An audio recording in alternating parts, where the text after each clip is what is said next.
We've got a very special guest today. This here is Mr. Wade Glenna. He's a builder, works with us building out at Dayspring, our development. He's been on the show before or been on our podcast before. He has over 2 million views, actually, right? Everybody loves to hear what Wade has to say. There's a reason why what he says is so viral or important. And I mean, it's these few things is where Wade's been building for 35 years, right?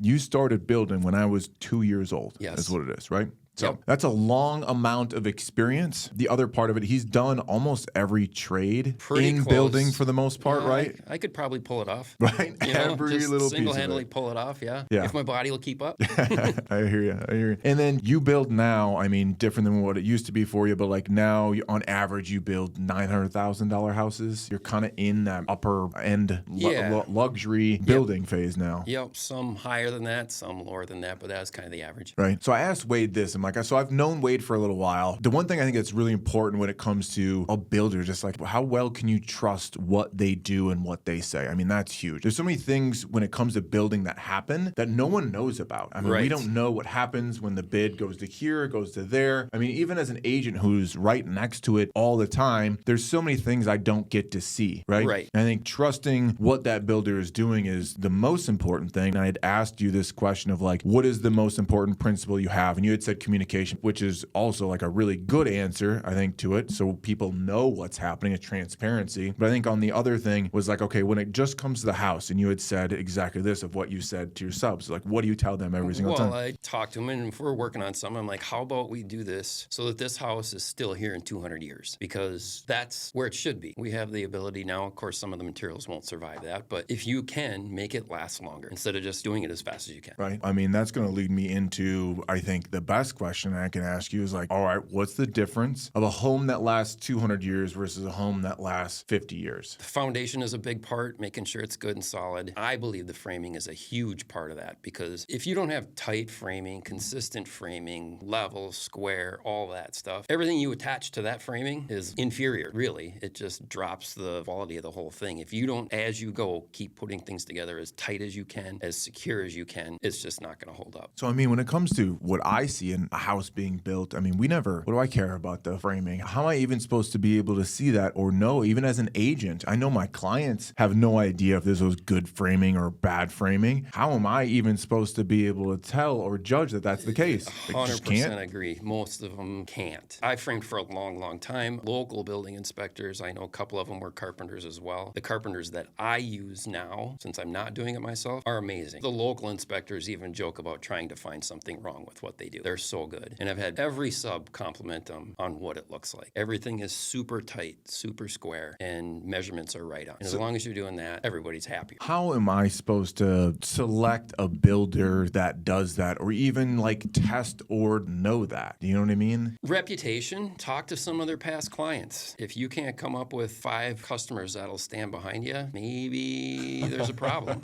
Or if they're literally said they can start it tomorrow, maybe there's a problem. You have to get on a schedule for a quality builder, I believe, to get your project started because we're not just sitting around waiting for the phone to ring, basically. You know, we had this actually a couple of weeks ago. Somebody called in when I was looking to build in Dayspring, and they're like, hey, can it be an open builder? I'm like, hey, we're a closed builder. Like Wade builds everything that's in that development. And they go, oh, okay, can you like show me what he's done? Does he have like an online site? Can I like find what he does? I'm like, unfortunately, like you can't, I don't think can you even look up Wade? You can't look up Wade online. No. You won't know. No. There's no website. Is there even an email? It's like your family email address, which is odd, right? And it's like you're the one that coordinates, everything, right? But then also you are building 24/7. How do people find you? If it's not through Dayspring, but like how do the other people find you? Past clients. It's strictly word of mouth. It really is. And I get phone calls from people that said, I got your name from a past client of mine. And those are really good clients and really good people. And I'm like, well, if you're friends with them, then yeah, I'd like to work with you. And I usually have that initial meeting and it's an interview both ways. They're getting to know me. I'm getting to know them. I've had a couple where I was like, either I'm too busy or I don't think this is going to work out. I don't think I can give you what you're looking for. So other than that, yeah, it's strictly word of mouth. Now, that's wild. The possibility of my daughter, I'm hoping that she helps me out this summer and that to try and get her foot in the door and learning about it. Not 100% sure she wants to do it, but marketing and stuff. And then she'll be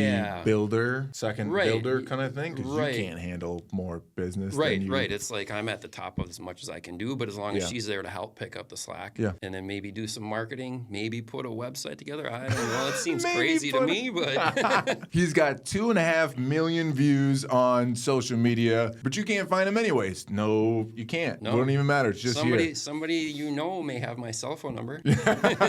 right? That's wild. Okay. All right. We talked about this idea of it being able to last for 200 years kind of thing. What do you think are the most important upgrades in a house to make that happen, or that people shouldn't skimp on? Probably a big one is windows. You can get windows that aren't going to last 15 years, 10, 15 years. I think if you buy a good quality window, and there's affordable ones, but the more you invest in that, I think that'll last a lot longer. I think siding is another big part of that. Vinyl siding's great. It serves its purpose. Its longevity's pretty good. It doesn't add any kind of strength to the house at all. Where if you do a hardwood siding, hardwood meaning like LP, smart side, even cedar, if you do upkeep on a wood siding, I mean, like go down to St. Paul and find 125, 100 and some year old houses with cedar siding, and as long as it was kept up, it's like the day they put it on. So when it comes to meaningful upgrades, siding's really important, but windows you kind of put towards the top. Well, now you have to tell me, like, which windows? Does it windows? have to be that brand name? It I mean, are probably they doesn't. double hung, single hung? Like, what's the difference? It probably doesn't have to be a brand name, but you should do a research to find and stuff. I use brand name windows just because I don't want to dive into somebody who started a window company 10 years ago. And even if they're great windows, I'm too old to be learning a whole lot of new stuff about like that, where these big companies do a good job. I've had a lot of really good luck with Marvin windows. Their customer service is amazing. They've been out to do some repairs for us. They, unbeknownst to me, replaced all the windows in one of my clients' homes, and I didn't even know about it. I just ran into the grocery store and they said, all our windows got changed out. By who? And they said, by Marvin. Something happened in the painting process, and they knew that that house had those kind of windows. They just notified them, came out and changed every single window for them. That is amazing. Yeah. So when it comes to Marvin windows, can you kind of go through the different styles of windows and which one's most expensive, which one's most energy efficient? Which one would you like recommend of like, hey, you don't have to go to Elite this series, but you should go to here, stay away from these? Right. So Marvin has, I think, 4 different levels, 3 or 4 different levels of windows. I'm not 100% sure. The very top line is the line that I put in my house. Their hardware works great. I don't have any ice buildup or frost or anything on any of my windows. They're really strong. They're metal framed on the outside. They're wood on the inside. I know a lot of people don't like the wood on the inside, but if you don't have any moisture issues, wood lasts forever too. As they step down, I feel like the energy efficiency does go away. How they operate does lack a little bit more. As far as efficiency, sliders or gliders are probably your lowest level. Side to side Gliders probably your lowest level of efficiency and quality, really. Then the next would be like a single hung window where just the bottom sash goes up and down. That's a little better, but still not great. Then the double hung, better. And double hung goes where up the and up it goes and down. Both of them move. By far the most efficient are the casements or awnings where they have a crank. Crank out windows Crank-out windows are by far the most efficient. And Got I it. could take you to a house right now that I'm actually dealing with a customer of mine who's got some frost issues with his Marvin windows, but they're lower-end Marvin windows. I got an email on that last night, so we're going to have a meeting with the lumber salesman, get a hold of Marvin and figure out what's going on with his windows, why some of them are getting some frost on them. And he actually said that the awning windows that he has upstairs, they've been clean all winter. But a couple of the sliding windows in the basement had some frost built up on them. Got it. So Okay. So when it comes to windows and energy efficiency, it's sliding side to side is the least efficient. Yep. Single hung, which is windows that move up, Yep. right? Double hung, which is windows that move up, and then the back ones move down. Correct. And then kind of like a by far crank out Correct. are the most energy efficient windows. yes. Interesting. Completely. Okay. Because they have good seals all the way around when they close tight. It's like a sliding patio door. It has to move through the gaskets and the weather stripping all the time. Where when you close a swing door or a swinging window, it seals against it and it locks tight. Where everything else still has to be mobile. Yeah. All right. You mentioned siding being really important as something not to skimp, and you said LP smart sides, which is similar then to a hardy board. I think Correct. people know what hardy board is. Obviously, people know what vinyl siding is. Correct. So which ones do you think you upgrade to and why? Like you said, you said you're fine with vinyl siding. It does what it needs to do. Yep. That's an easy one. But you said if you did, that's a good place to upgrade and upgrade to an LP Smart side. Correct. Why? Because that siding gets nail driven tight to your house. The windows, they're sealed to the windows. Every penetration is caulked. And it is with vinyl siding too, but vinyl siding has to move. Well, if it has to move, something's getting behind it. It has to move back and forth. And now, really, the upgraded price isn't as crazy as it used to be because the vinyl prices keep climbing. I don't know. I've got one on my desk right now. I got to go home and figure out and see how much it actually is more to upgrade to that LP siding. Yeah. But you think it's totally worth it? I believe it's totally worth it if you want that house to last longer. Yep. No question, it's going to last longer with that siding. I mean, I think it looks better. That's for sure, It right? looks better. Stronger. It's going to last longer, less repainting. Also, you actually can repaint it. 'Cause You can can't- repaint it. You can't repaint vinyl siding. Right. I mean, you probably could, but I don't know how well that would turn out. Probably not well at all. Okay. All right. When it comes to the building process, man, why does it take so long? I think that's a question that a lot of people run into. Like, hey, Wade, I got plans. I got money. I'll give you all of it right now. Why is this house taking so long? To get started. To get started or just in general? Like In you general, go, hey, how okay. long does it let's just answer this question. Wait, how long does it take to build a house from start to finish? From start to finish, we're looking right now between 6 months and a year, depending on the size of the house. 6 months, we did get our model done in 5. It was pushed a little, maybe too hard, but we got it done. 6 months is a good time frame for that $600,000 range. And I kind of look at that a little bit as add a month for every 100,000 after that. The details, so like up to the $1 million mark, sometimes maybe it's just a big house. It's just big. And if as long as it's just big, that timeline can stay lower. But sometimes maybe it's not so big, but it's so full of details and different items. Like we're doing with an elevator now over on the lake. So, okay, that's a time-consuming process by the time you have the custom-made elevator and all the finishing that goes along with that. So the details really start to add the time. And why it takes so long, people usually come to me with blueprints. Well, if they come with blueprints and they're like ready to go. If they're all ready to go, it probably takes 2 to 3 weeks to get pricing done. And that's this time of year. You get into July and you want to,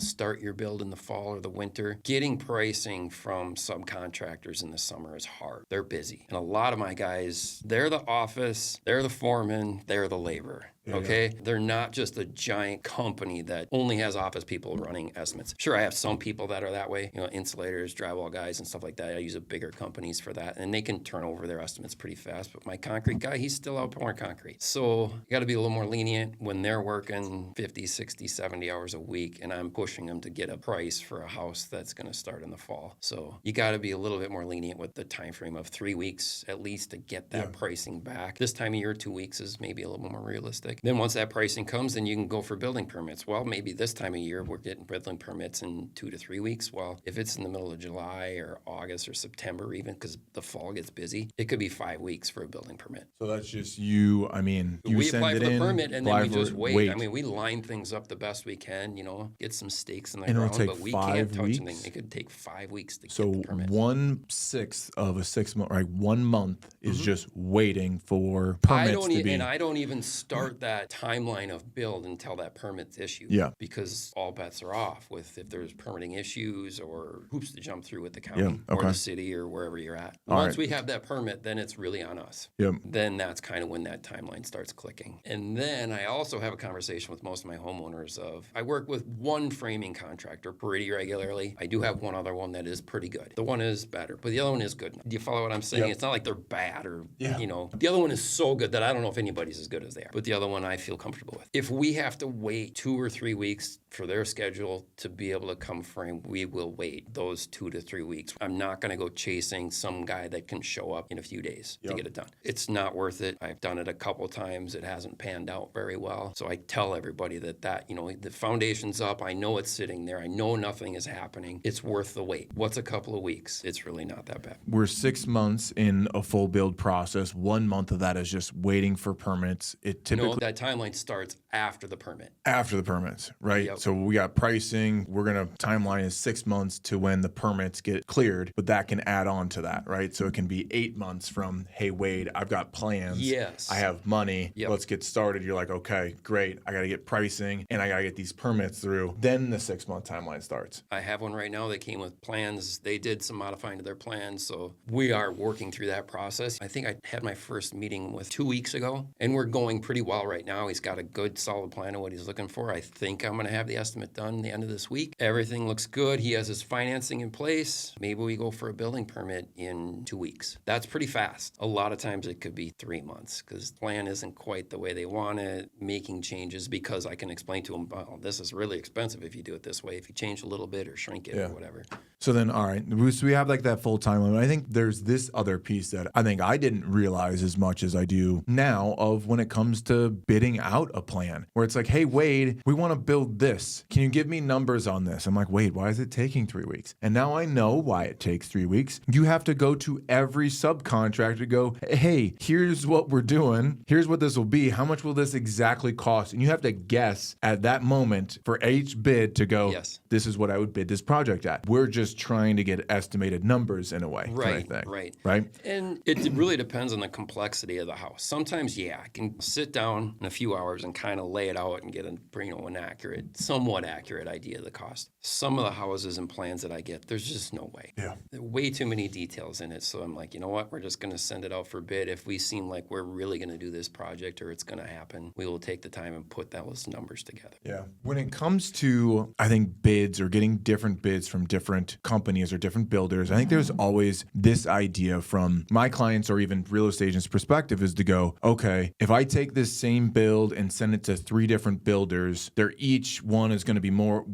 more expensive than the other one kind of thing. This one's just charging more or this one just made it up. Like, what is the difference of the same plan going to 3 different builders and they're 3 different prices? We've done that. I know exactly. We've done that. And most of the time, 2 of the builders will be within dollars of each other. When you're talking, if they're within 1-2%, that's a pretty accurate number, really. And one of them will typically be really low. And you could go interview myself and whoever the other builder was, and they will show you on their bid why it's low. And you will end up paying the higher price in the end, if not more. They forget something in their estimate. They have hidden costs that they just rifle in there as you're building. I don't like to do that. I prefer to be 1 or 2% accuracy, and it's about 50-50 of them being under when you're doing a custom build. Yeah. So we have this plan. It gets sent out to 2 people. One of them's you, one of them's another person. This other person, other builder, builder B, it comes in $50,000 less. That's possible. And I go, hey, Wade, this bid is $50,000 less. Why? What are the things that I can look for to understand this bid is just off rather than this other builder's overcharging me, which I'm assuming happens too. Do you know what I mean? Yeah, it's possible that, I don't know. I know quite a few builders. They're good guys. They're honest people. And if they've been in the business long enough, they are honest. You're not going to survive being crooked, taking advantage of people, especially in a small area where we live. Why is that lower? Well, it's missing stuff usually. And if it's missing stuff and they don't charge you for it, I'm not sure you want the house because the builder's going to be 4 or 5 months into this project and realize he's doing it for free. And I'm not sure how happy he's going to be doing a good job for you. True. If he's running backwards and it's starting to actually cost him money to build this house, I've heard stories of builders writing checks at closings, making nothing and writing a check to get the house closed. I have never done that, but I've never been accused of being the lowest bid. Okay. So there is that. Yeah. How about this? I think there's this other idea too that I run into that I have these conversations with clients of going, why is this house more expensive than this house? I think people assume that the price of what a custom build costs or a model home costs is based just off of what the builder thinks he can get for it. Right. Right? Which is not true. Not true. It's basically a formula of what the house costs and then the markups, the profit margins on them. If you were involved in the land portion of it, there's some fudge factor with land. Yeah. You can inflate that price or deflate the price to advertise different numbers, right? You can advertise really low home builds, but the lot prices are super high, or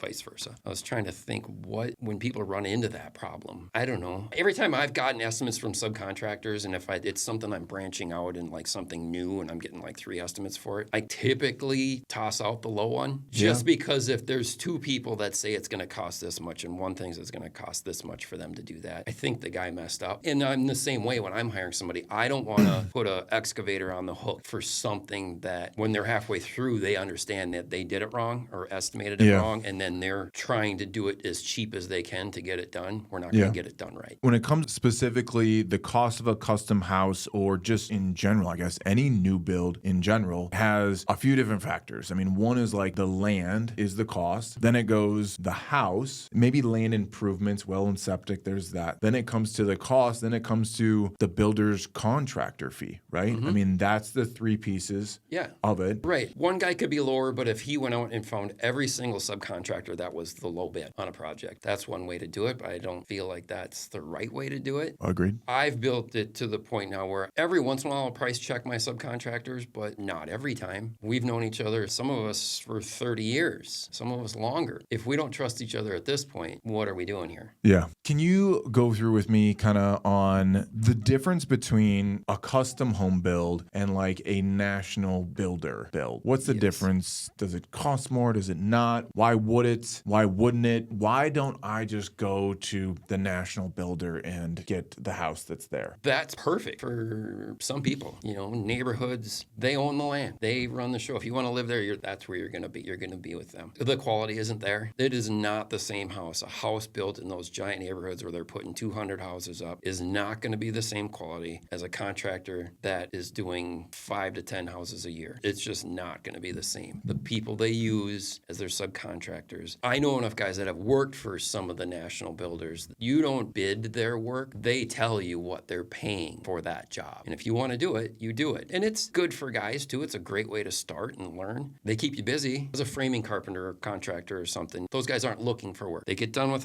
one house, there's another one to get started on. That gets old. I did some of that as we were getting started, and it turns into you're outside, but it's still factory work. It's one house over and over and over and over and over and over. There's this little more emphasis on price and keeping prices low when it comes to a national builder versus keeping 100%. Quality high. It's 100% about keeping price down. I don't know these guys personally. They're probably good people too, but it's all about price. They obviously don't want to end up in court or have houses fall down or anything like that either, but they will go to every corner they can cut to make sure that it's still compliant with the code and still legal and will stand for 10 years. I mean, these houses aren't going to fall down. I could walk you through them and point things out pretty quickly. Quality of materials, craftsmanship, really. They're just hiring a lot of people that maybe haven't been doing it very long. Yeah, it is this idea of price, efficiency, customer service too, and they do have that a lot of times, but it's just and they have really good salespeople. They probably have pretty good customer service. They have full crews that come back and do repairs and fix-its and everything else. I mean, there is that. They probably have pretty good service. But I think you're not necessarily saying like, hey, you build with a national builder, this is a bad product or a bad home. No, it's just